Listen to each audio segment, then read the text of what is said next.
সকালে ব্যস্ততম দিন, তবে ভিডিও তো করবই আজকে। আবার মাথায় আজকে কাজের চাপও আছে। সবকিছু মিলিয়ে ভিডিওটা শুরু করেছি। আসসালামু আলাইকুম, সবাই কেমন আছেন? আশা করছি আল্লাহর রহমতে সবাই খুব ভালো আছেন। আমরাও আলহামদুলিল্লাহ বেশ ভালো আছি। বরাবরের মতো আজও আরও একটি ব্লগ নিয়ে হাজির হয়েছি। আশা করছি শুরু থেকে শেষ পর্যন্ত ভিডিওর পাশে থেকে যাবেন। অবশ্যই স্কিপ করা ছাড়া ফুল ভিডিওটি কন্টিনিউ করার চেষ্টা করবেন। কোথাও কোনো অংশ আপনাদের কাছে একটু হলেও ভালো লাগবে। আজকে সকালে পরোটা তৈরি করেছি। রুটিকে পরোটার মতো ভেজে নিয়েছি তেলে, আর দুধ চা তৈরি করে নিয়েছি। আজকে সকালে বাবুকে নিয়ে স্কুলে যাব ভেবেছি, তবে গত রাতে আপনাদের ভাইয়ার শরীরটা একটু খারাপ ছিল। হঠাৎ করেই ভেতরে ভেতরে জ্বর ছিল, মানে মোট কথা ওর শরীরটা খুবই খারাপ ছিল। রাত 4টা বেজে গিয়েছে, ওর সাথে বসেছিলাম, কোনোভাবেই ওর ঘুম আসছিল না। তো রাত 4টা পর্যন্ত যেহেতু জেগেছিলাম, সকালে আর উঠতে পারিনি। মনে হলো যে বাবুকে আজকে স্কুলে দিব না, নিজের শরীরটাও ভালো লাগছিল না, রাত জেগেছিলাম। তো এই কারণে আজকে একটু দেরি হয়ে গেল ঘুম থেকে উঠতে। তাই ঝটপট আমি রুটি পরোটা তৈরি করে নিয়েছি আর দুধ চা দিয়ে চালিয়ে দিলাম সকালের নাস্তা। আপনাদের ভাইয়াকে নাস্তা করিয়ে দোকানে পাঠিয়ে আমি আমার কিচেনটাকে একদম ডিপ ক্লিন করে নিয়েছি। কি বলবো, মানে সকালে আমি যখন কিচেনে এসেছি আমার পুরো শরীরটা মনে হয় কি ভার হয়েছিল। পুরো কিচেনটাকে একদম নিট অ্যান্ড ক্লিন করে ডিপ ক্লিন করে তারপর আমি এখন একটু অর্গানাইজ করব।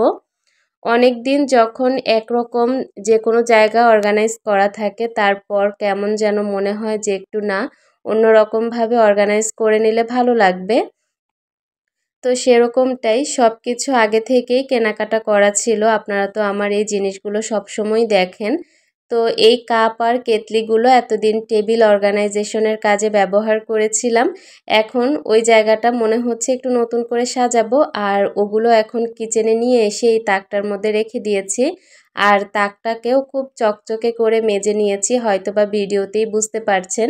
আজকে মনে হলো কিচেনটাকে নতুন করে একটু সাজাই। অনেক দিন একঘেয়েমি লাগছিল, একই রকমভাবে ছিল।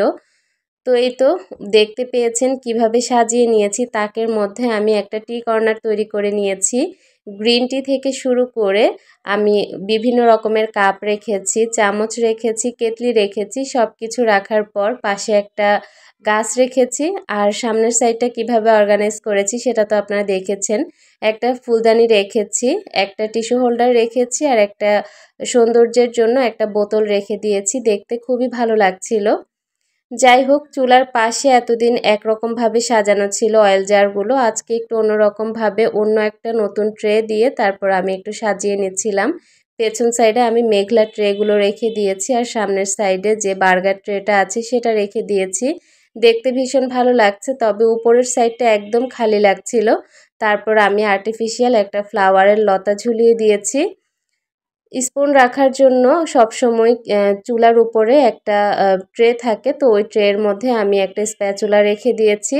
আর এই যে মাটির হাঁড়িটা ঝুলিয়েছি, এটার মধ্যে কিন্তু গাছ রাখবো, তবে এখন রাখার মতো কোনো গাছই ছিল না। অবশ্য এখানে ঝুলানো গাছ দিলে ভালো লাগবে, তো এটা এভাবেই রেখে দিয়েছি। পরবর্তীতে গাছটা জোগাড় করে তারপর এখানে লাগিয়ে দেব। আমার কিচেনের জানালাটা একদমই খালি, তো ভাবলাম যে মাঝখান সাইডে যেহেতু এরকম লম্বা টাইপের গ্রিল করা, তো এই জায়গাটার মধ্যে একটু কষ্ট করে হলেও কিছু গাছ রাখবো। খুব সহজে গাছগুলো রেখে দিয়েছি, আর দেখতেও ভালো লাগছে। দেখতে পাচ্ছেন আপনারা গাছগুলো রাখার পর কিচেনের লুকটাই চেঞ্জ হয়ে গিয়েছে। আমি দুই রকমের দুইটা গাছ রেখেছি, মাশাল্লাহ খুব ভালো লাগছে। আমার কিচেনে আরও কিছু পরিবর্তন করা যায় কিনা সেটা আমি চিন্তা করছি। হয়তোবা সামনে আপনাদের সাথে নতুন কিছু শেয়ার করার চেষ্টা করব। তো এখন যেরকমটা যা কিছু আছে সব কিছু ঘরে যা ছিল তা দিয়েই অর্গানাইজ করে নিয়েছি। বিশ্বাস করবেন না, আমার কাছে আজকে কী যে শান্তি লাগছে, কী যে নিট অ্যান্ড ক্লিন লাগছে নিজের কাছে। মানে আমার মনে হচ্ছে আমি সারা দিন আজকে কিচেনে বসে থাকতে পারবো, মানে এতটাই ভালো লাগছে। শুধু যে উপরের অংশটা গুছিয়েছি তা কিন্তু না, নিচের অংশটাও উপরের অংশের মতো পরিষ্কার করে নিয়েছি। নিচের হাউস থেকে শুরু করে আশপাশ ভালো করে আমি পরিষ্কার করে নিয়েছি, একদম তারের মাজনি দিয়ে ভালো করে মেজে ঘষে পরিষ্কার করে নিয়েছি। কিচেনটা আজকে এত চকচকে লাগছিল কি বলবো, আমার মনে হচ্ছিল যে আমি আজকে বেডরুমে আর যাব না, এখানেই আমি রান্না বান্না করব, খুব ভালো লাগছিল। কাজ করতে করতে মোটামুটি সকাল গড়িয়ে দুপুর হয়ে যাচ্ছে, তো ভাবলাম যে মুরগিটা ভিজিয়ে রাখি, আজকে মুরগির বিরিয়ানি রান্না করে দেব। তো এখানে হচ্ছে মুরগিটা আমি ভিজিয়ে রেখে নিচের সাইডে একটা পাপোশ রেখেছি আর একটা মোড়া রেখেছি। আমার একটা প্রিয় আপু কমেন্ট করে জিজ্ঞেস করেছিলেন আমার রেগুলার ইউজের যে হাঁড়ি পাতিলগুলো থাকে সেগুলো আমি কোথায় রাখি।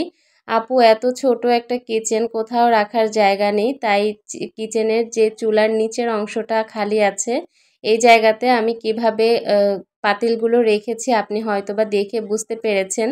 অনেক শখ, তবে সাধ্য আছে, শখ পূরণ করার সেই ক্ষমতাও আছে, তবে কোনোভাবেই জায়গাতেই আমি কুলিয়ে পাচ্ছি না। মানে জায়গা এতটাই সংকীর্ণ, আমার শখ পূরণ করার মতো সেরকম জায়গা নেই। তারপরেও যতটুকু আছে ততটুকুতে আমি কোনো রকমভাবে নিজের শখগুলো পূরণ করি।